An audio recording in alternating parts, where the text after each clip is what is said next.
ओम शांति।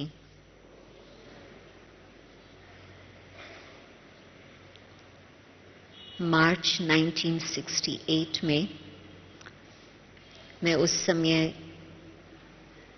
ज्ञान के संपर्क में थी, मतलब कि परिवार ज्ञान में था। और एक मास के बाद ही दादी जानकी के द्वारा फिर ज्ञान को समझ करके फिर मैं चलने लगी।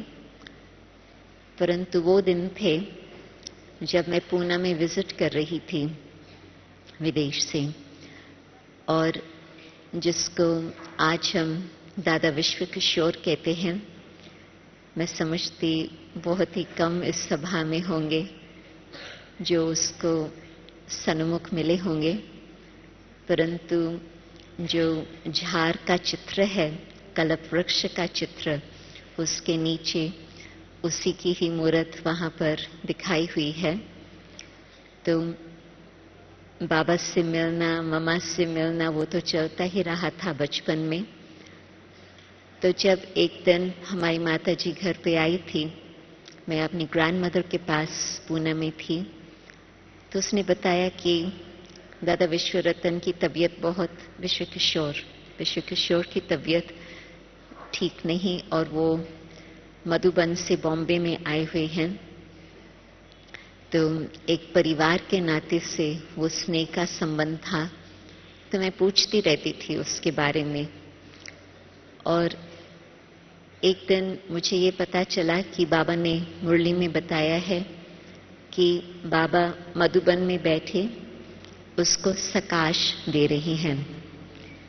मैं ये क्यों कहानी सुना रही, क्योंकि फर्स्ट टाइम जब मैंने ये शब्द सुना सकाश, उसके कनेक्शन से सुना कि बाबा आबू में बैठे, वो बैठे हैं बॉम्बे में, परंतु बाबा उसको सकाश दे रहे हैं।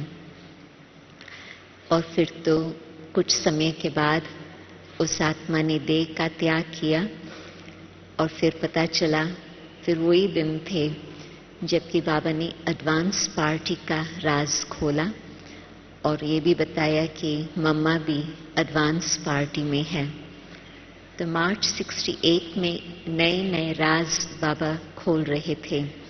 उससे पहले ये मालूम नहीं था कि मम्मा कोई एडवांस पार्टी में है या मम्मा ने कोई पुनर्जन्म लिया है। सबको यही संकल्प था कि मम्मा वतन में ऊपर में ही बैठी है। तो इस आत्मा के देह के त्याग पर दोनों बातें स्पष्ट हुई।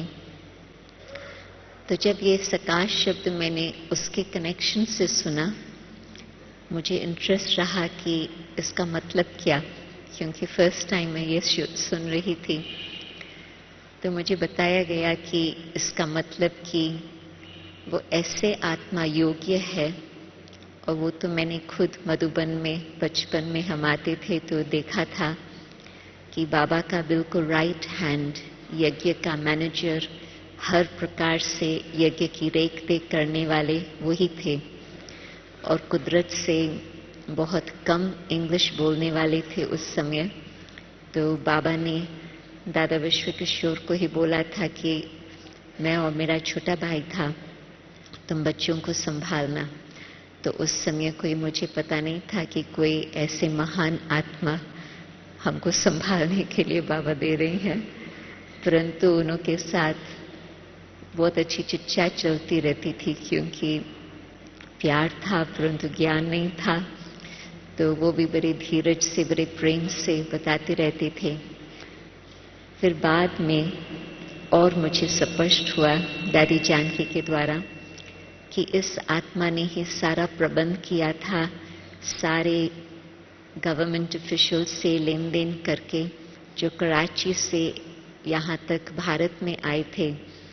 आप सोचो कि उन दिनों में क्या सीन होंगे, कितना गमसान था, परंतु सारा यज्ञ, सब कुछ, सब बाबा के बच्चे, उनके टेबल्स, सिलाई मशीन जो भी थी, सब कुछ शिफ्ट होकर के यहाँ पर आकर आबू में पहुंचे।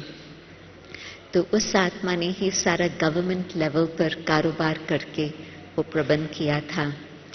तो जब मैं सोचती हूँ कि कौन आत्मा सकाश लेने के योग्य है, तो वो आत्मा मेरे सामने आती कि ऐसे स्थिति वाली आत्मा हो जिसने सब कुछ अपना तन मन धन वास्तव में ब्रह्मा बाबा को फॉलो करने वाला वो आत्मा रहा। शुरू में बाबा का भतीजा होते, फिर बाबा के डायरेक्शंस अनुसार सब कुछ समर्पण करके बाबा के पास आए, परंतु न सिर्फ उस समय के समर्पण की भावना, परंतु साथ साथ बिल्कुल अपना मनसा वाचा कर्मना बाबा की आज्ञाओं पर चलना। जब ऐसे आत्मा श्रेष्ठ आत्मा बनती तो हम कह सकते हैं कि हाँ, वो सकाश लेने के योग्य है। तो जब कोई रोल मॉडल होता, एग्जाम्पल होता, तो हर बात को समझना सहज हो जाता। तो जब मैं वो सीन को याद करती कि जब ऐसी आत्मा हमारे सामने आती और हम अपना पुरुषार्थ उस लेवल पर करते फॉलो फादर का और अपनी स्थिति इस तरह से महान बनाते, तो न सिर्फ हम बाबा को याद करते, परंतु बाबा हमें याद करके हमें सकाश देते। सारा विश्व भर तो भगवान को याद करता, भगवान हर आत्मा को याद करता। हाँ, एक सामूहिक रूप में भगवान के सामने सारे विश्व भर की आत्माएं हैं, परंतु बिल्कुल उस एक आत्मा को भगवान बैठ करके विशेष अपनी रेज देवे, अपनी सकाश देवे। आप सोचो कितनी न महान भाग्यशाली आत्मा वो होंगी। तो भगवान के दिल को जीतने वाली आत्मा हम बने तो मैं समझती हूँ कि हम ऐसे योग्य हो सकते जो भगवान हमें बैठ करके सकाश देवे। तो आप सोचो कि जब सकाश शब्द आता, एक तो हम कहते हैं कि बाबा से लाइट मिलती, बाबा से माइट मिलती, और वो तो हर आत्मा जब बाबा को याद करे और कनेक्शन जुटता तो उनको अवश्य ही ये अनुभव होता कि बाबा हमें लाइट दे रहा, माइट दे रहा। परंतु हमारी स्थिति ऐसे हो जिसमें हम कहें कि बाबा हमें सकाश दे रहा, उसमें लाइट और माइट और प्यार सब बातें मिली हुई है उस सकाश की शक्ति में। एक कहानी भक्ति की याद आती, कहते हैं कि किसी ने राधे को बहुत तेज गरम दूध पिलाया था, तो वो पी रही थी, परंतु उसको कुछ फीलिंग ना आई, परंतु कृष्ण के मुख में छाले आ गए। गरम दूध पी रही थी राधे, परंतु छाले आ गए कृष्ण के मुख में। कहने का मतलब भक्ति में भी ये यादगार आता कि जिसके प्रति भगवान को इतना प्यार है, तो भगवान नहीं चाहते कि उसको कुछ भी प्रकार का दुख या कष्ट हो, परंतु भगवान खुद ही वो कष्ट ले लेते और वो सहन कर लेते। तो जो वो सकाश की सीन है, साकार मुरलियों में वो बात फिर से रिपीट होती है। जब जब वो मुरली का साइकिल आता तो आप देखेंगे कि बाबा कभी कभी ये बात बताते कि जब बच्चों को बहुत कष्ट होता तो भगवान भी, बाबा भी रात्रि को जाग जाग करके उस बच्चे को याद करते, बाप दादा दोनों। तो शिव बाबा को तो नींद का त्याग नहीं करना होता, ब्रह्मा बाबा को तो नींद का त्याग करके बाबा बैठते थे। तो बाबा मुरली में बताते कि बाबा को भी नींद नहीं आती जब बाबा के पास ऐसे समाचार आते, और बाबा भी रात्रि को बाबा की याद में बैठ करके उसको सकाश देते, ताकि उसको उस घड़ी दुख की फीलिंग ना आए अथवा कष्ट की फीलिंग ना आए। तो मैं सोचती हूँ कि क्या हमने ऐसे पुरुषार्थ किया है जो भगवान हमें याद करे और भगवान हमारे कष्ट को दूर करे।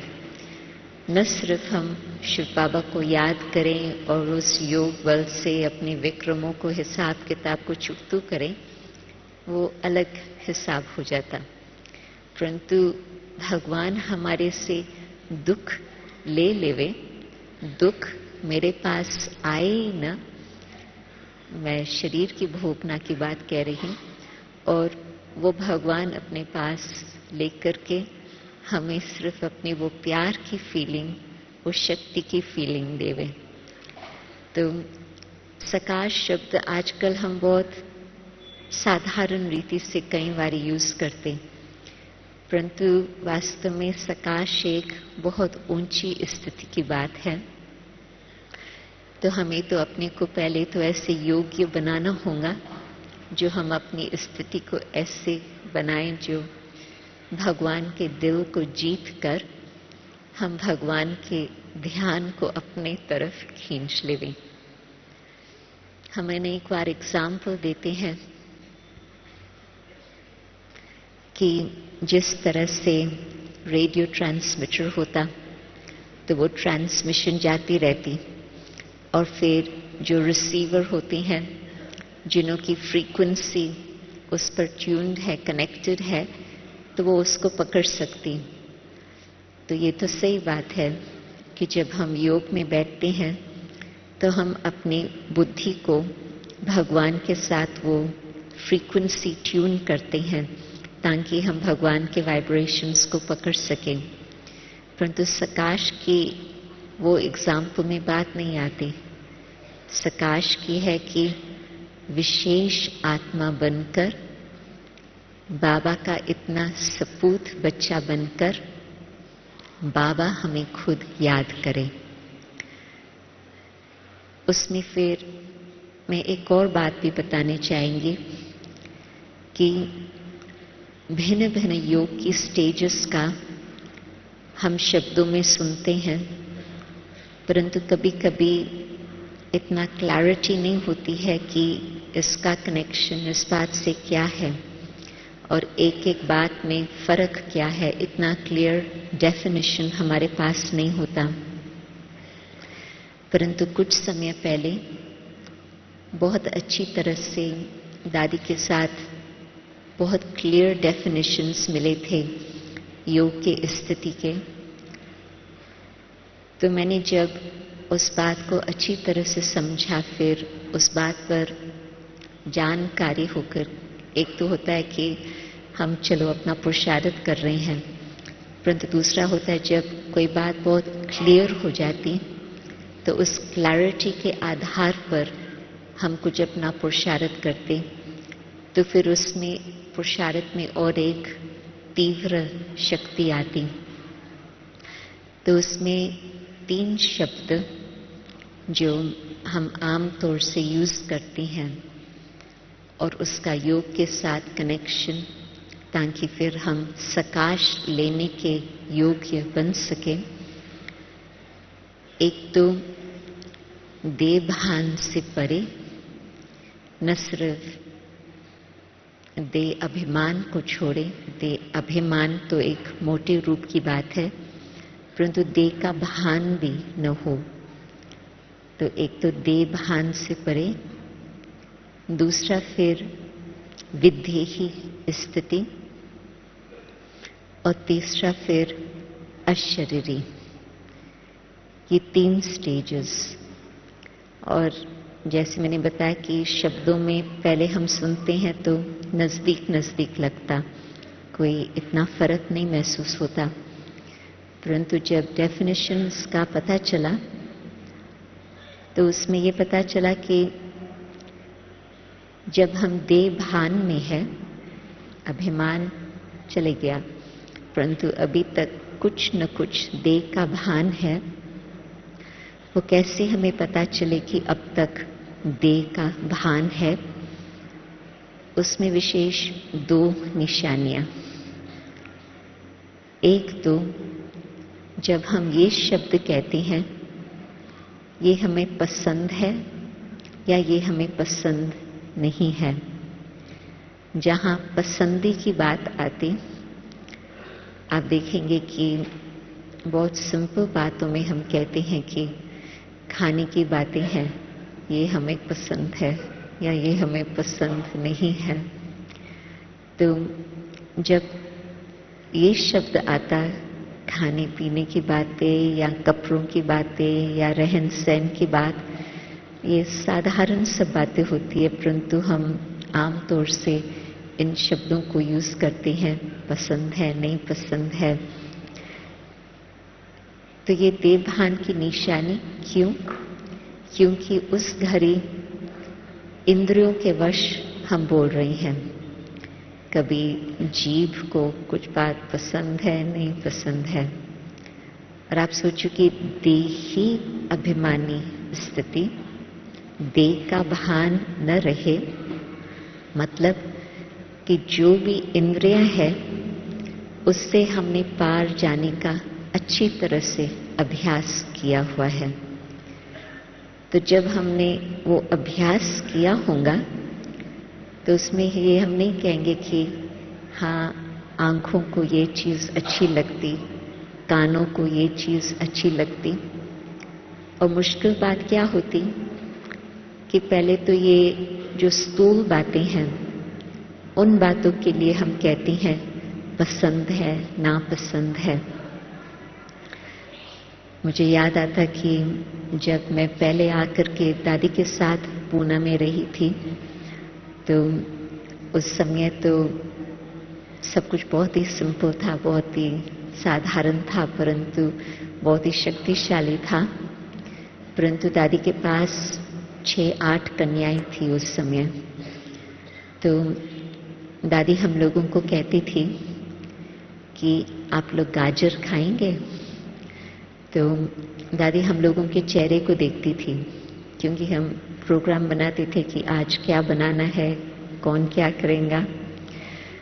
तो यदि किसका चेहरा थोड़ा बदल गया, दादी कहती थी कि क्यों, क्या बात है, गाजर नहीं खानी है, पसंद नहीं है? तो दादी हम लोगों को सिखाती थी कि यज्ञ में जो मिले उसको प्यार से ब्रह्मा भोजन के रूप में स्वीकार करो। और गाजर शायद ऐसी चीज होती जो कुमारियों को कम ही पसंद आती।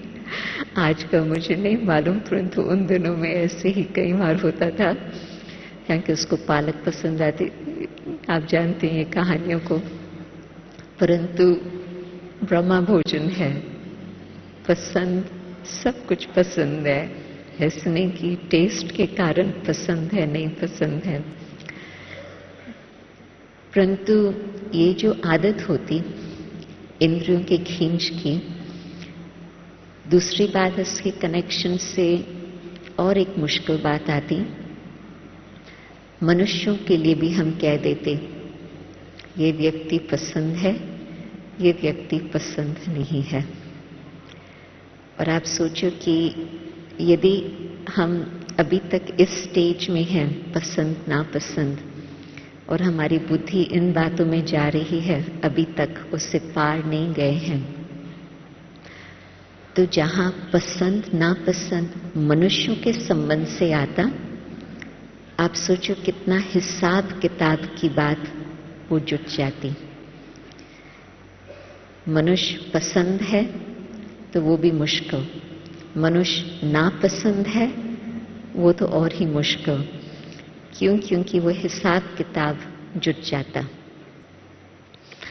तो मैं देखती हूं कि ये हमारी आम भाषा में आता पसंद नापसंद, परंतु उससे हम पार जाएं, वो है देही अभिमानी स्थिति। और जब दादी ने बहुत सिंपल बातें बताई, मुझे लगा कि है तो सिंपल बात, परंतु है गहरी बात। फिर उसके साथ एक और बात बताई जो देह भान का पता चले। जब हम कोई भी बात का विचार करते हैं और हमें ये ख्याल आता कि बस ये मेरा विचार है, ये मेरी आइडिया है। तो जब हम मेरी आइडिया, मेरे विचार पर अटक जाते, उसको क्या कहेंगे? देही अभिमानी स्थिति कहेंगे। क्या कहेंगे कि ये भी देभान, मेरा, कि मेरी आइडिया है, मेरा विचार है। और आप देखेंगे कि इस कारण से ही कितना फ्रिक्शन आता, कितना अनबन होता। उसका विचार पसंद नहीं है, ये विचार ठीक है, ये विचार मेरा विचार है तो पसंद है। तो देही अभिमानी स्थिति, देभान से विपार, आप सोचो कि कितनी गहराई का पुरुषार्थ करना होता है अपनी आंतरिक स्थिति को बनाने के लिए। और एक तरह से तो कहेंगे ये तो ज्ञान का फर्स्ट स्टेप है।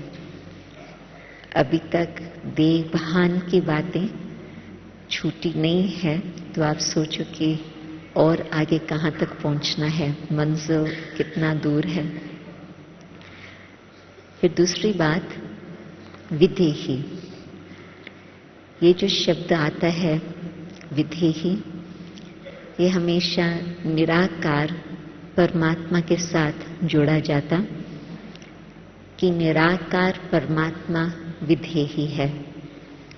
परंतु बाबा हमें कई बार मुरली में कहते, आप बच्चे भी मेरे समान हो, या आप बच्चों को भी मेरे समान बनना है, तो आप बच्चे भी अपने ओरिजिनल स्टेज में निराकार हो।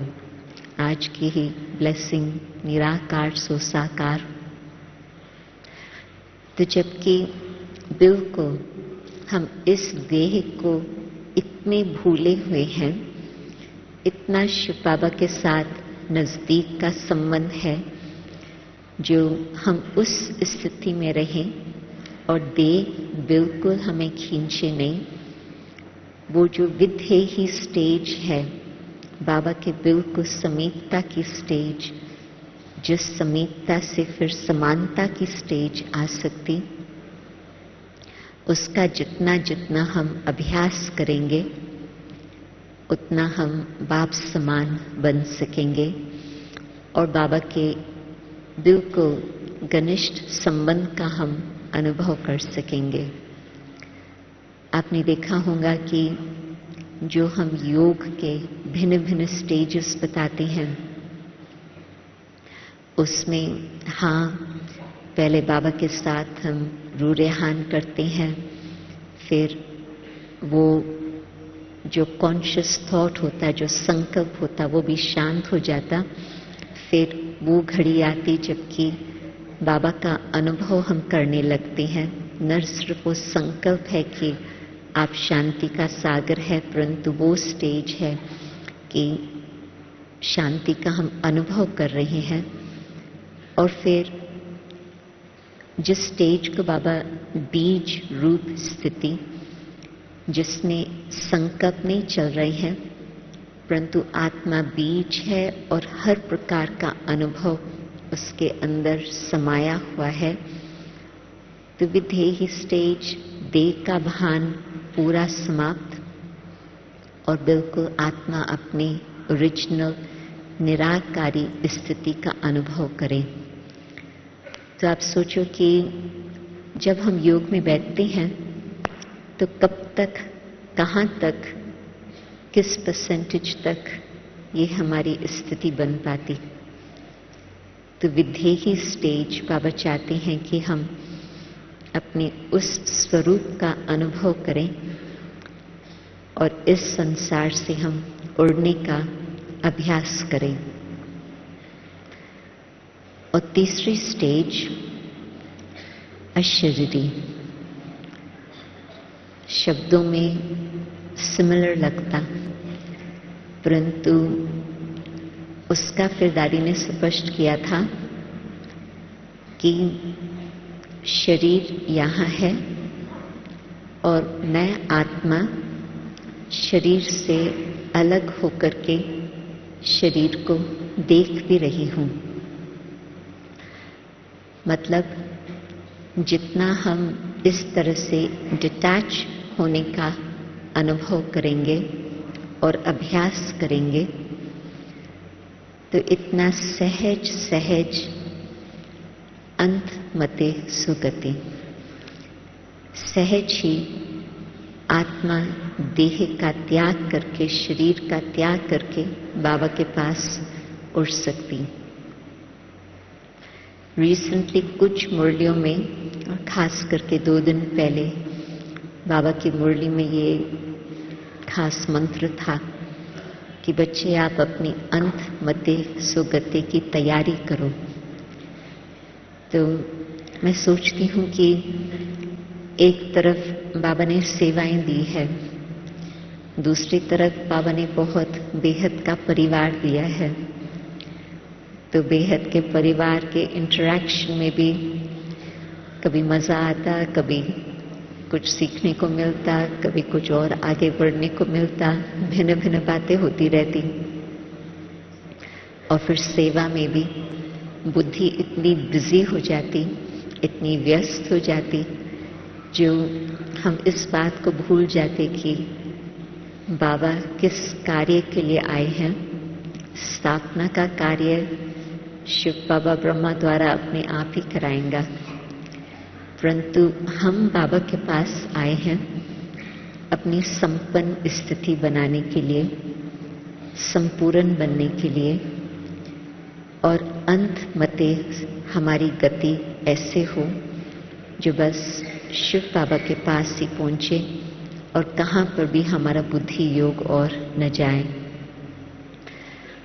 तो आप सोचो कि ब्रह्मा बाबा ने कितने समय तक इस बात का अभ्यास किया होगा, जो लास्ट तक बाबा सेवा करके, मुरली चलाकर और उस दिन सवेरे 60 पत्र लिखकर, कारोबार भी समाप्त करके, लास्ट में सेवा भी करके, मुरली चलाकर, फिर 15 मिनट के अंदर उस खेल में योग बल और कर्म भोग दोनों का संघर्ष था, परंतु योग बल की जीत हुई और बाबा के चेहरे पर उन्होंने देखा कि बिल्कुल शांति का ही चेहरा था, जो लास्ट में जब हम लोग आकर के आबू में पहुंचे हैं 20 तारीख जनवरी, तो उस समय ऐसे लगता था कि बाबा सोया हुआ है। ऐसे नहीं लगता था कि बाबा को कुछ कष्ट हुआ था अंत में, परंतु योग बल की जीत हुई और अंत में उस एक की याद में बस आत्मा उड़ के चले गई बाबा के पास। तो वो लास्ट मिनट का जो अनुभव है, जीवन भर का अभ्यास, शरीर है परंतु शरीर से डिटैच होकर के शरीर को भी बाबा की याद की सकाश देवे। मैं सकाश शब्द फिर यूज करती हूँ क्योंकि जिस घड़ी शरीर को कष्ट होता, उस घड़ी बाबा हमें याद करके सकाश देवे, परंतु साथ साथ हम शरीर से डिटैच होकर के, अशरीरी होकर के देख रहे हैं कि शरीर है, परंतु शरीर के बंधन में नहीं है, कॉन्शियसनेस अलग है। और बाबा की मदद लेकर शरीर को भी हम मदद देवे। और जिस घड़ी बाबा के पास जाना है, तो जैसे पुरानी खाल छोड़ के आत्मा उड़ के जाए, तो अशरीरी बिल्कुल अलग अभ्यास। तो जबकि हमें इन बातों की जानकारी होती और हम उस अनुसार इन बातों का अभ्यास करते, आप सोचो कि जब जाएं बस शरीर से अलग, बाबा के पास चले गए। मैं अंत समय की बात नहीं कह रही, मैं योग की बात कह रही, परंतु हर बात से न्यारा होकर के बाबा के पास हम जाएं। इस प्रकार के अनुभव से हम इतना नजदीक बाबा का अनुभव करेंगे जो हमें बाबा की सकाश मिल सके। हम अपने को योग्य बना करके रखेंगे जो हम वो कैच कर सके। और फिर बात आती है सकाश देना, सकाश लेना, परंतु फिर सकाश देना।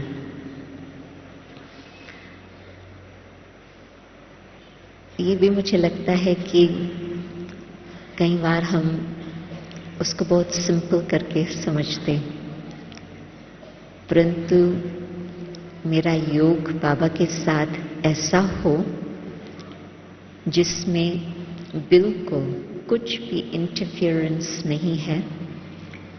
बाबा के साथ ऐसे लिंक जुड़ी हुई है जो मैंपन बिल्कुल समाप्त।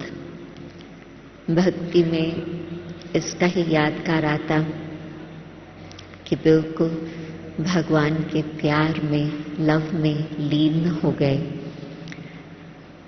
तो वो स्थिति, संगम युग की स्थिति का वो वर्णन कर रहे हैं। उसका गायन है कि जब हम बाबा के प्यार में इतने मर्ज हो जाते, जो मैंपन का भान बिल्कुल छूट जाता, तो फिर बाबा जहां सकाश देना है वहां सकाश पहुंचाएंगे। उसमें भी हम किसी व्यक्ति को याद करके हम उसको सकाश देवें। एक तो ना हमारे में इतनी शक्ति है जो हम किसी आत्मा को सकाश देवें, मैं ये समझती हूँ, जबकि हमें अभी तक और आगे पुरुषार्थ करने की मार्जिन है। हमारे में कौन सी शक्ति है जो हम बैठ करके सकाश देंगे, और हम देंगे भी तो भी हम अपनी एनर्जी खर्च कर लेंगे और हमारी स्थिति की क्या हालत होंगी।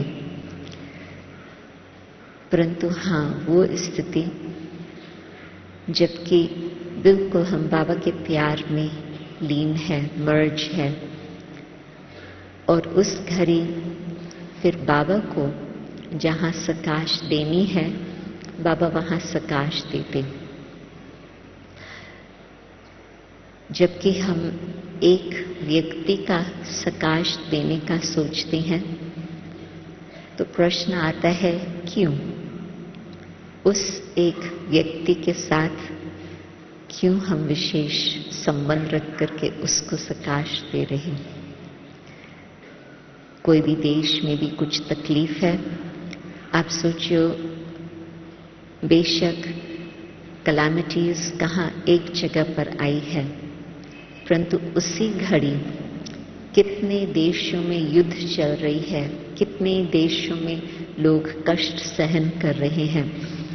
वो तो हम कहाँ तक बैठ करके अभी यहाँ यहाँ यहाँ यहाँ यहाँ इन स्थानों को हम याद करें। वो भी एक घड़ी के लिए वो याद आया, परंतु बाकी तो बाबा उन्हों को सकाश देवे, उन्हों को मदद देवे। तो कहने का मतलब कि सकाश बाबा देता, परंतु हम अपने को बाबा के साथ जोड़ के रखते हैं ताकि बाबा सकाश दे सके। उसमें भी सकाश की फीलिंग क्या आती? न सिर्फ तबीयत की बात होती, सकाश की फीलिंग ये होती कि जो मैं वैसे न कर सकूं, बाबा की विशेष मदद ऐसे मिली है जो वो बात संभव हो गई। बाबा के सकाश से अपने संस्कारों का परिवर्तन भी सहज हो सकता। हम सोचते हैं कि हम अपने संस्कारों का परिवर्तन करें और ध्यान रखते, पुरुषार्थ करते, परंतु कुछ समय तक ध्यान रखते, फिर वो घड़ी आती जबकि वो बात बिल्कुल चेंज हो जाती, और ऐसे चेंज हो जाती जो अचानक ही लगता है कि मैंने नहीं किया, बाबा की मदद से ये बात हुई। तो बाबा को हम आह्वान करते हैं, मदद लेते हैं, बाबा को हम यूज करते हैं। कई बारी दादी गुलजार हमें ये याद दिलाती कि आप लोग भगवान को यूज नहीं करते हो, बाबा को यूज नहीं करते, और बाबा कहते कि मैं जब हाजिर हूं तो आप मुझे यूज कर सकते। तो उसका मतलब कि अभी कोई संस्कार मैं जानती हूं और मेरा पुरुषार्थ भी उस बात पर चल रहा है, परंतु सिर्फ मेरे पुरुषार्थ से वो चेंज नहीं हो पा रहा। मैं बाबा के सामने वो बात रखती हूं, बाबा की मदद से, बाबा के सकाश से वो संस्कार बदल जाता और बिल्कुल फील होता कि कैसे चला गया मुझे मालूम भी नहीं पड़ा। बहुत समय से ध्यान था परंतु वो नहीं जा रहा था, परंतु वो घड़ी ऐसे आई जिसमें बाबा की मदद से वो बात फिनिश हो गई। तो वो सकाश में वो लाइट, माइट, प्यार, इतनी मदद जो चेंज हो गई बात। या कई बारी सिचुएशन ऐसे आती है, फिर भी हम समझते हैं कि इस बात को हम कैसे अभी हल निकालेंगे।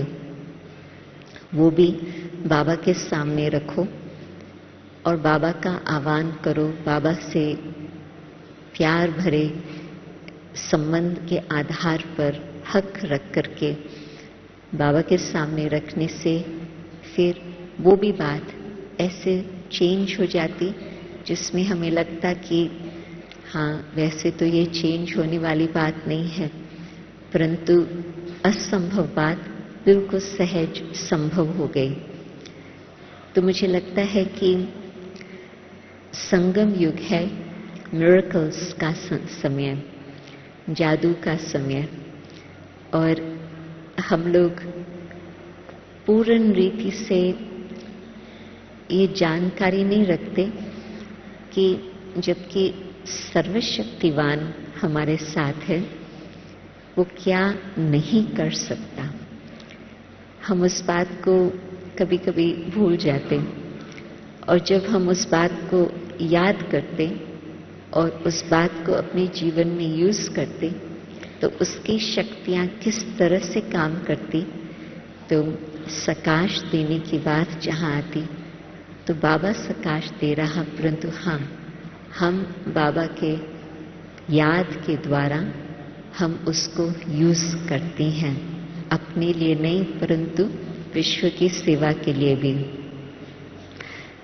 तो बाबा जो अभी चाहते हैं हम बच्चों से, मैं देखती हूं कि बाबा जो इतना हमें ध्यान दे रहे हैं कि अचानक कुछ भी बात हो आप पहले से ही तैयार रहो। तो जब हमको सकाश लेने के लिए हम योग्य बनते और फिर बाबा के संग रह करके बाबा के द्वारा सकाश देने का हम अभ्यास भी करते, अभी वो समय जरूर आ रहा है कि वो ही हम सेवा का साधन अपना सकते। अभी भी कई बारी जब प्रकृति की बातें आती है तो उसमें हम समझ नहीं पाते हैं कि अभी हमको क्या करना है, कैसे करना है, परंतु साइलेंस का अनुभव और साइलेंस के अनुभव में बाबा कैसे सकाश द्वारा रास्ता क्लियर कर लेता और बाबा कैसे सकाश द्वारा हमें गाइड करता कि हमको अब क्या करना है, किस तरफ जाना है, किस तरह से अभी हमको चलना है, वो हमारा जीवन का अनुभव और होता जाएगा। तो अपनी भी सेफ्टी और साथ साथ फिर अनेकों की सेवा में भी वो ही हम साधन लेकर के आगे बढ़ते चलेंगे। तो सकाश प्राप्त करना और बाबा के साथ सकाश देना, अभी समय वो है जो हम उसका अधिक अनुभव करते चले। ओम शांति।